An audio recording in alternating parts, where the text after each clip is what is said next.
गंगा में धुलने के बाद मनुष्य के पाप आखिर जाते कहाँ हैं? दोस्तों कहते हैं गंगा नदी में नहाकर इंसान अपने सारे पापों से मुक्ति पा लेता है और इसलिए आप लोगों ने कई बार गंगा नदी में स्नान भी किया होगा। लेकिन क्या आपने कभी सोचा है आपके सारे पाप जब गंगा में जाते हैं तो गंगा जी उन पापों का क्या करती है? आखिर उसके बाद आपके वो पाप जाते कहाँ हैं? दरअसल प्राचीन काल में यही सवाल एक ऋषि के मन में भी उठा था। बस फिर क्या, इस सवाल का जवाब पाने के लिए वो कठिन तपस्या में लग गए। सालों की तपस्या के बाद उस तपस्वी ने देवताओं को प्रसन्न कर लिया। तपस्या से खुश होकर देवता गणों ने ऋषि से पूछा, मुनिवर बताइए क्या चाहते हैं आप? तपस्वी ने कहा, देव मैं तो एक ऋषि हूँ, मैं भला क्या ही चाहूंगा, बस मेरा एक सवाल है, उसी का जवाब जानना चाहता हूँ।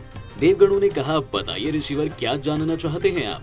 ऋषि ने कहा, गंगा स्नान करने के बाद हम सभी के पाप उसमें धुल जाते हैं, लेकिन फिर उन पापों का गंगा क्या करती है? वो कहाँ ले जाती है इतने सारे लोगों के पापों को? सभी लोगों के पाप धुलते धुलते क्या वो पापी नहीं होती? सभी देवता सोच में पड़ गए। कुछ देर सोचने के बाद उन्होंने कहा, इसका जवाब तो हमारे पास भी नहीं है, चलो गंगा से ही पूछ लेते हैं कि वो इन पापों को धुलकर कैसे पापी नहीं होती। सभी देवता ऋषि के साथ मिलकर गंगा जी से मिलने गए और उन्हें सारी बात बताई। गंगा ने जवाब दिया कि मैं ये सारे पाप अपने पास नहीं रखती हूँ, इसलिए मैं पापी नहीं होती, मैं तो इन सारे पापों को समुद्र को अर्पित कर देती हूँ। ऋषि की जिज्ञासा इतने से शांत नहीं होने वाली थी, क्योंकि उनके मन में अब ये सवाल चल रहा था कि अगर गंगा पाप समुद्र को अर्पित कर देती है तो क्या समुद्र पापी हो जाता है? इसलिए सभी देवता गणों के साथ मिलकर ऋषि समुद्र के पास पहुँचे और उनसे भी यही सवाल किया। तब समुद्र ने उनसे कहा कि मैं भला पापी कैसे हो सकता हूँ? वो पाप मेरे पास आते हैं, लेकिन मैं उन्हें भाप बना देता हूँ और फिर वो बादल में मिल जाते हैं। आगे की सच्चाई का पता लगाने के लिए सभी लोग मिलकर बादल के पास गए और उनसे भी पापों के बारे में सवाल किया।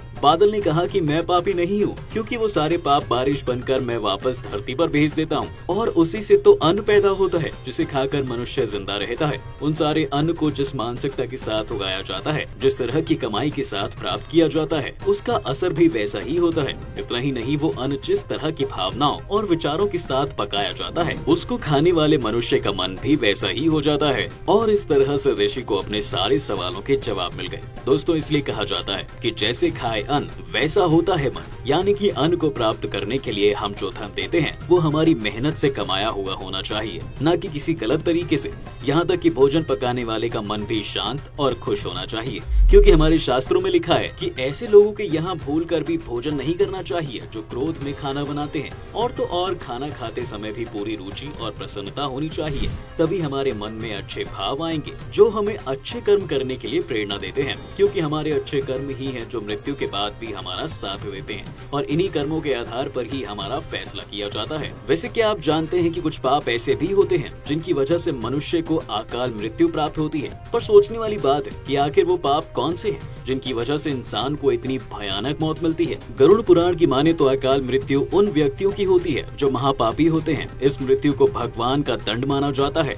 मान्यता है कि अकाल मृत्यु उन्हीं की होती है जिनका जीवन पाप से भरा होता है, यानी वो लोग जिन्होंने धोखे से किसी की जमीन हड़प ली हो, किसी भले इंसान के साथ छल किया हो, अपने माता पिता का अपमान किया हो, या फिर किसी बेगुनाह को सजा दी हो, किसी स्त्री के साथ बुरा व्यवहार किया हो और अपने बड़े बुजुर्गों की बेइज्जती की हो। दोस्तों आपको ये वीडियो कैसी लगी हमें जरूर बताएं और साथ ही ये वीडियो से जुड़े सवाल हमें कमेंट करके पूछना ना भूलें।